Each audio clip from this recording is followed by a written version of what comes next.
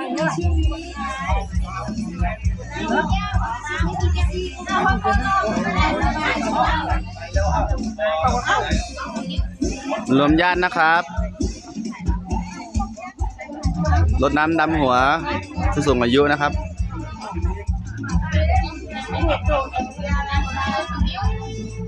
รดน้ำดำหัวผู้สูงอายุครับปู่ย่าตายายครับผม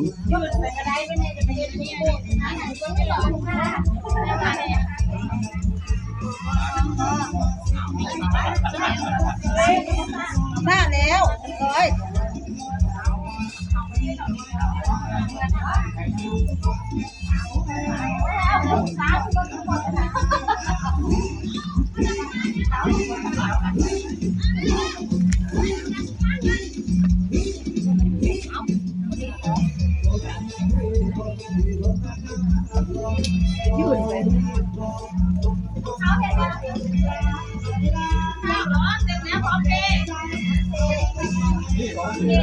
โอเคกับข้าวโอเค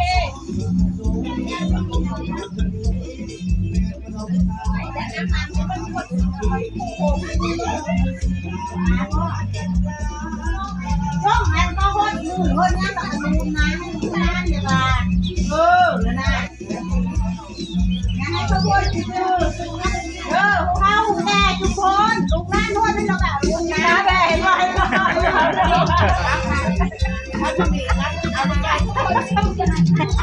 วางเอาน้องข้าโจมเนี่ยก็เบอร์ก็นั่ง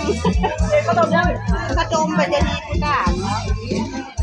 ปลาหอกันบริษัทจังเดียคุณเดีย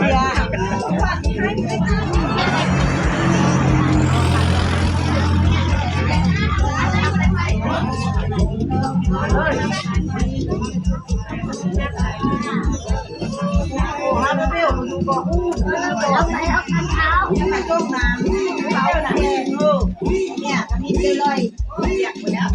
น้องอยู่เมากันอีกแล้วไปเมื่อวานแล้วเมื่อวานไปถึงวัดนี่น้ำหมดถังพอเล่นเสร็จจะกลับบ้านเลยพอหิวข้าว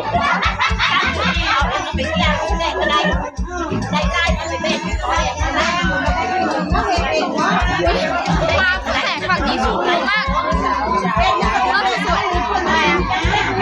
ฝั่งนี้แต่ฝั่งนี้สวยโอเคดูข้าวนะ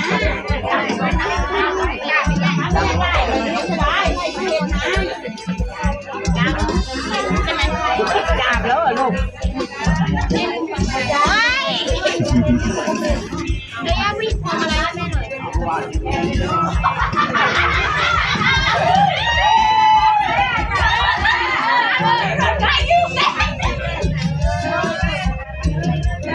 น่อยไม่มีบอกเขามาแล้วนะร้านเขาเยอะวันที่แม่บอกมาร้านมีเงินแล้วอยู่แดงอ่ะทุกคนอยู่กันเท่าไหร่ดูเขามาลูกเด็กอ้อนกับดูเขาได้เลยเขาจำได้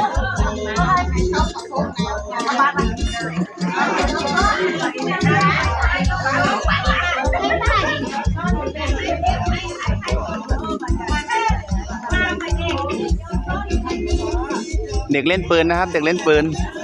เด็กเล่นปืนฉีดน้ำคนนี้ซุกซนมากคนนี้ซุกซนมากเลยนะครับ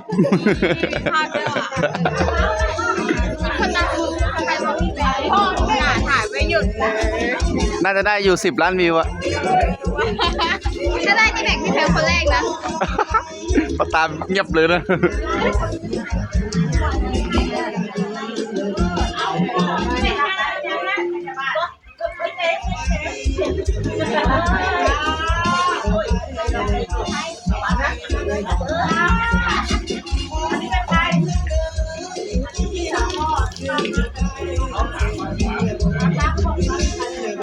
เจ๊บอกบทแม่บทน้อยๆหน่อยวัน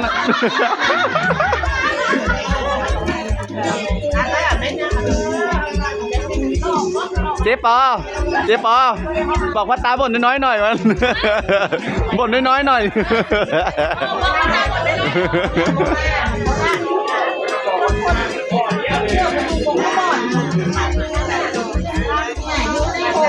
รถ